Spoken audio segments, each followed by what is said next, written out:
Hello class, good morning everyone. Class 8th, welcome back to your social studies classes. So class 8th, we are studying lesson number 2 from the unit of history, that is from trade to territory. कि कैसे हमारे देश में जो European हैं वो आते हैं और किस तरीके से वो पहले व्यापारी बन के आते हैं और फिर उस तरीके से हमारे देश के हर एक टेरिटरी पे उनका कब्जा हो जाता है। तो इन सब चीज़ों में हम इस चैप्टर में हम लोगों ने पढ़ा था till battle of Plassey we had completed. ना आज हम लोग जानेंगे बैटल ऑफ बक्सर के बारे में। तो बच्चों अभी हम लोगों ने क्या देखा था कि मीर जाफ़र जो था उसे बंगाल का नवाब बना देते हैं ब्रिटिशर्स बैटल ऑफ प्लासी में सिराजुद्दौला को हरा करके। अब आगे देखेंगे बैटल ऑफ बक्सर क्या होता है। देखिए, Mir Jafar was replaced by Mir Qasim when he could not meet the ever increasing demands of the British for money and privileges.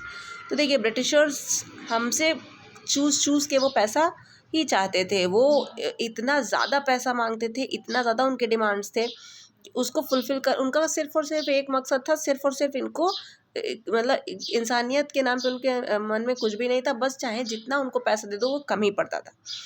Mir Jafar से उन्होंने पैसे मांगे, मीर जाफ़र ने दिया, लेकिन उनके डिमांड्स और बढ़ने लगे ब्रिटिशर्स को।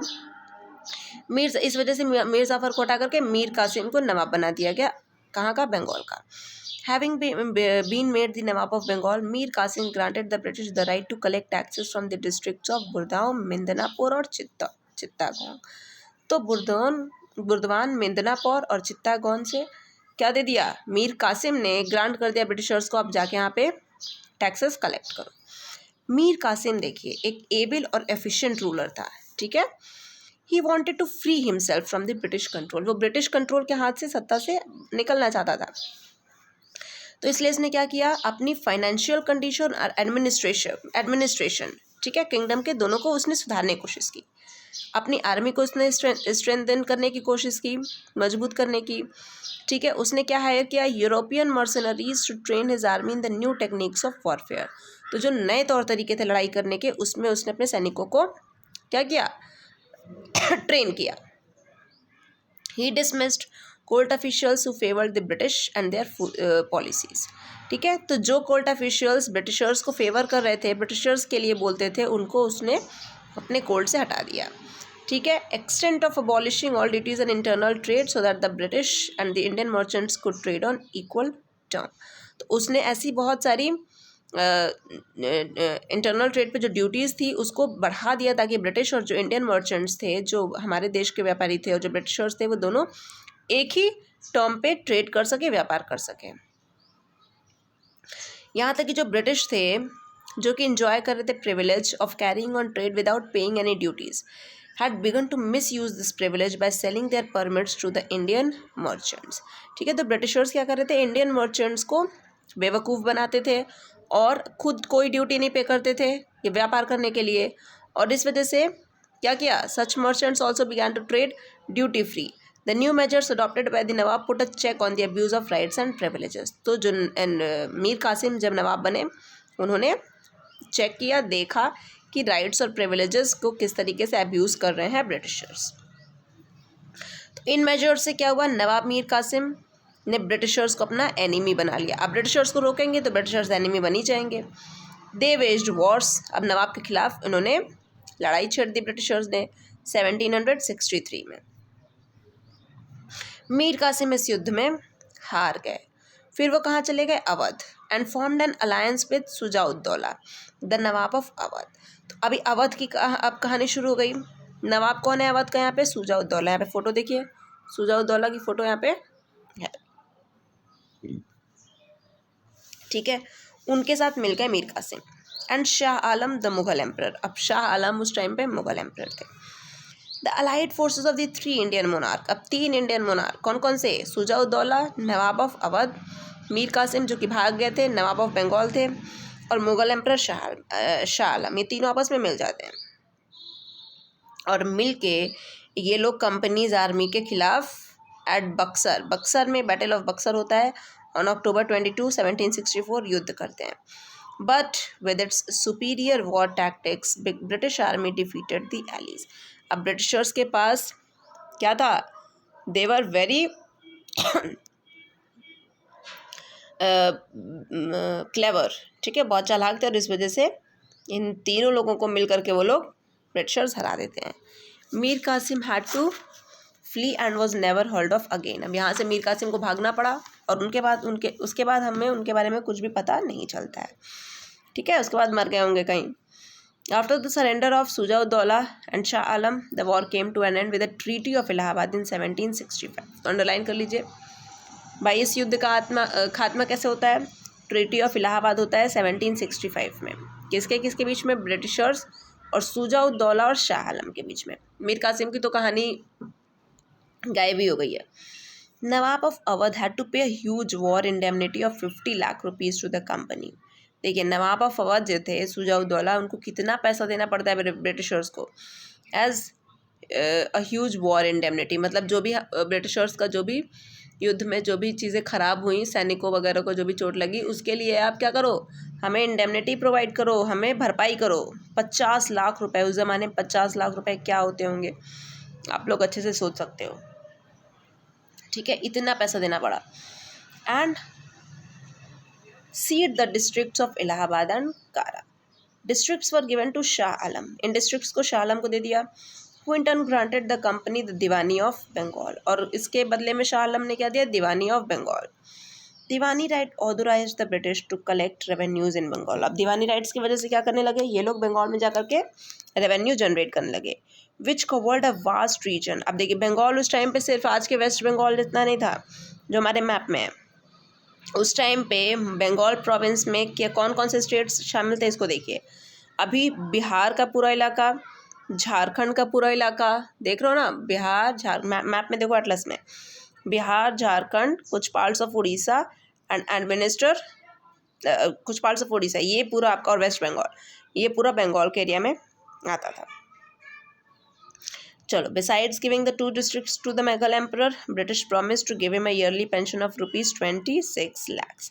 तो 2 स्टेट्स दे दिया, इलाहाबाद और कारा डिस्ट्रिक्ट्स दे दिया, ठीक है। और उसने क्या किया?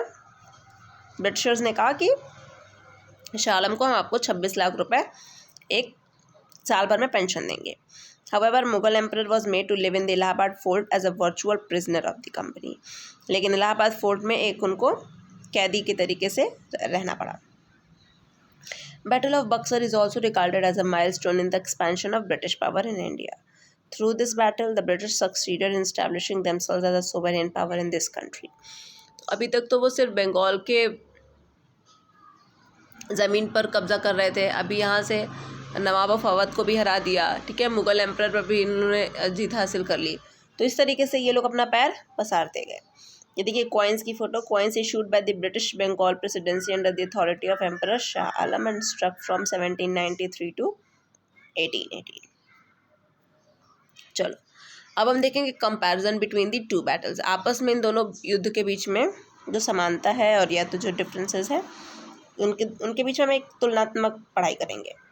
Battle of Plassey had resulted from the plans and intrigues of the traders of Bengal. Battle of Plassey Bengal के ट्रेडर्स की वजह से हुआ था।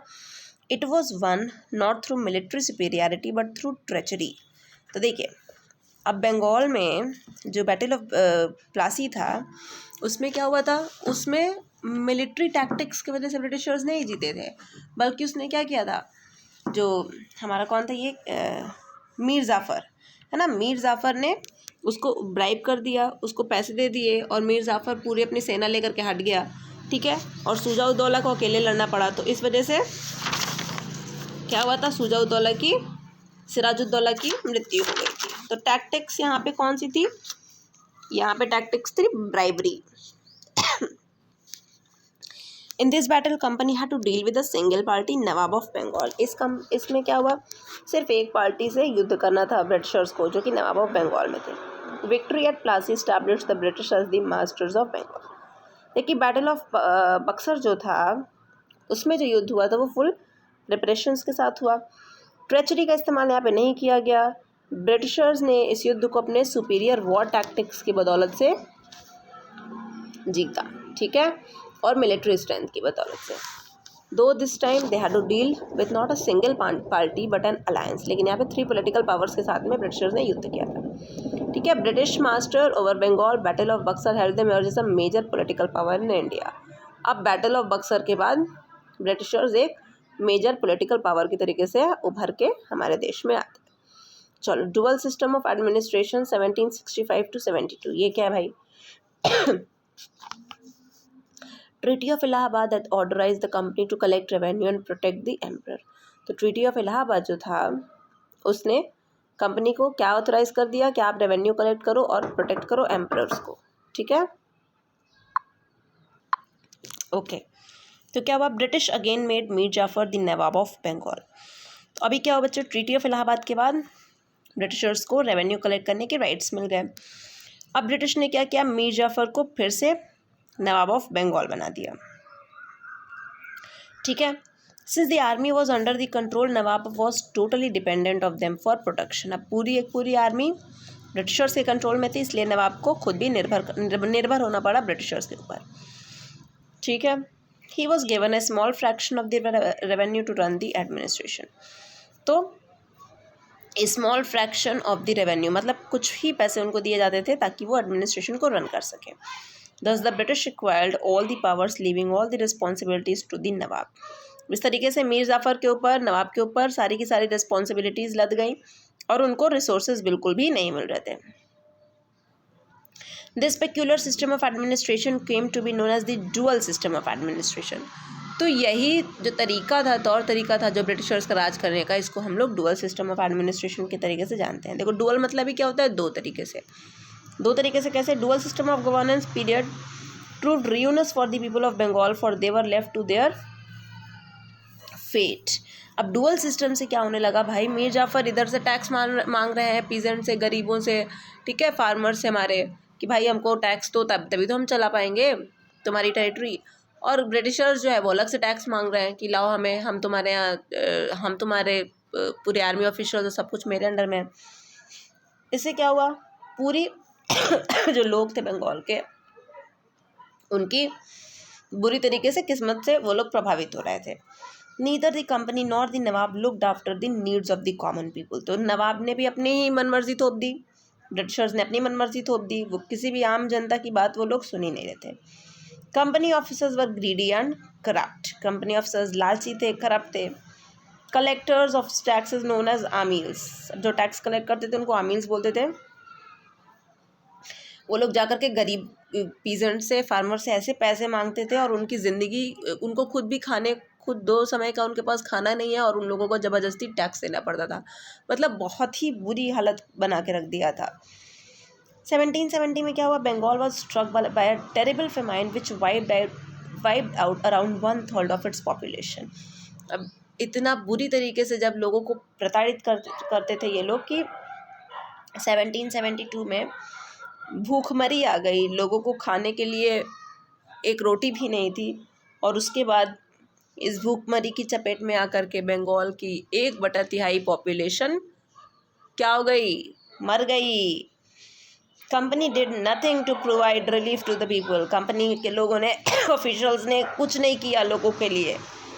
Eventually income of the company officials and the zamindars who had been making fortunes also fell drastically. अब भाई जो पैसे मिल रहे थे ज़मींदार्स को और कंपनी ऑफिशियल्स को, वो पीजेंट्स के ही तो पैसे थे, किसानों के तो पैसे थे। अब किसान ही मरने लगे, उनके भी तो, इनको लोगों को भी पैसे नहीं मिल पा रहे थे। 1772 में क्या हुआ? अब ये डुअल सिस्टम का जो डिफेक्ट था, इस वजह से लॉर्ड वारन हेस्टिंग्स ने इसको अबॉलिश कर दिया। मतलब डुअल सिस्टम ऑफ गवर्नेंस को अबॉलिश कर दिया Warren Hastings. Lord Warren Hastings की पिक्चर देख लो। Now Bengal came under the direct rule of the company। अब बंगाल के ऊपर सिर्फ और सिर्फ एक ऑर्गेनाइजेशन का गवर्नेंस बचा रह गया, and that was East India Company। History reveals people who were referred to as nababs generally included the company officials like the residents, military and civilian administrations and the European adventurers in the pay of the native Indian rulers।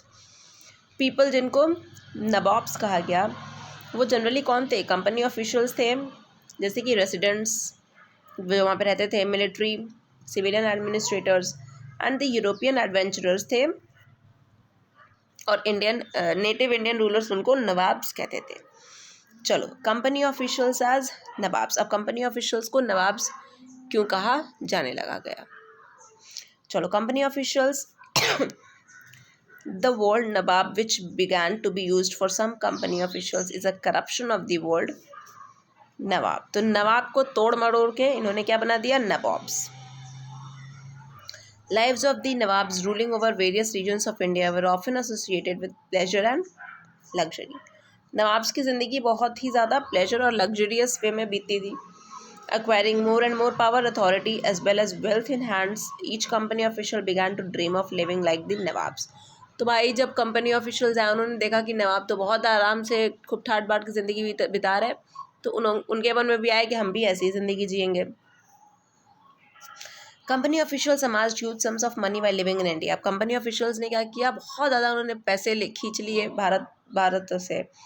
They earned this money not only through handsome packages given by the company for their services in India, but also through corrupt practices while holding important posts. तो जब कोई governor general होता था या तो कोई company official होता था, ठीक है, ऑफिसर पद पे, वो बहुत ज़्यादा ब्राइबरी करता था, बहुत ज़्यादा करप्शन करता था, इससे खूब पैसे कमाता था.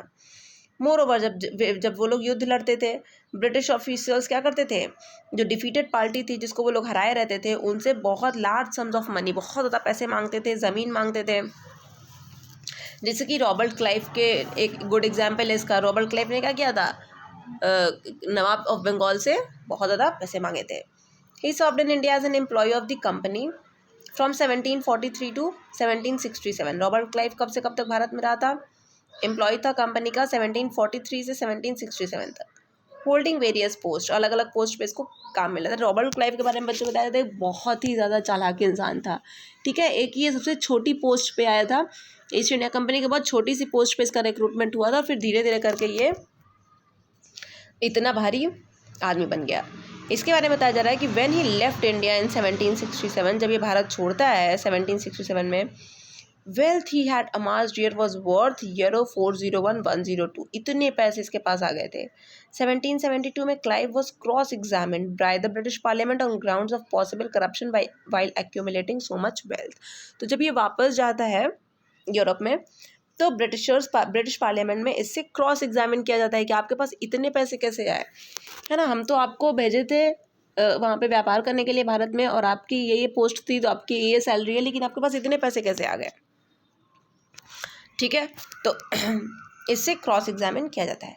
Most of the company officials had come to India with the wish to make plenty of money, return to India and retired to comfortable and peaceful life. तो उस टाइम पे क्या था बच्चों, यूरोपियंस में से बहुत सारे ऑफिशियल्स यही चाहते थे कि किसी तरीके से हम भारत चले जाएं, क्योंकि वहाँ पे तो भाई बहुत पैसा है, ठीक है, बहुत ज़्यादा ब्राइबरी है, बहुत ज़्यादा करप्शन है, वहाँ से खूब पैसे ऐंठ करके लाएँ और फिर आराम की ज़िंदगी पूरे अपने देश में खूब आराम से बिताएं, ठीक है. तो रॉबर्ट क्लाइव से बहुत लोग जलने भी लगे, जो अदर कंपनी ऑफिशियल्स थे वो लोग जलने लगे, भाई इसके पास इतना पैसा कैसे आ गया.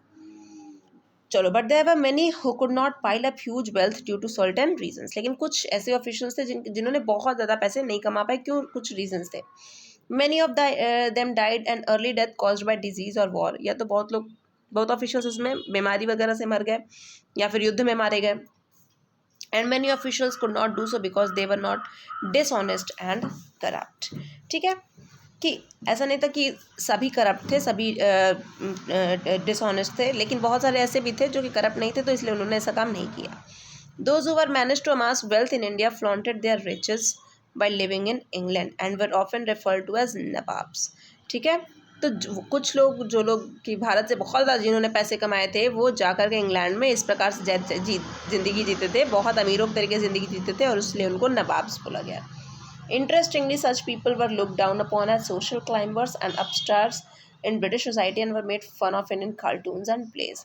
अभी देखिए कितने मज़े की बात है कि ऐसे लोगों को सोशल क्लाइंबर्स की तरीके से देखा गया कि, और अपस्टार्ट्स मतलब इन लोग आगे बढ़ने के लिए, पैसे कमाने के लिए लाइफ में किसी भी हद तक जा सकते थे, और इसलिए इनका कार्टून और प्लेज में बहुत ही मजाक और खिल्ली उड़ाया गया. चलो, तो ये हो गई आपकी यहाँ तक की कहानी. अब हम लोग एनेक्सेशन मैसूर का और मराठा टेरिटरीज ये पढ़ेंगे in the next part. Okay, चलो, this is a bit long chapter, history है बच्चों, तो बड़ा तो होगा ही. Okay class, thank you.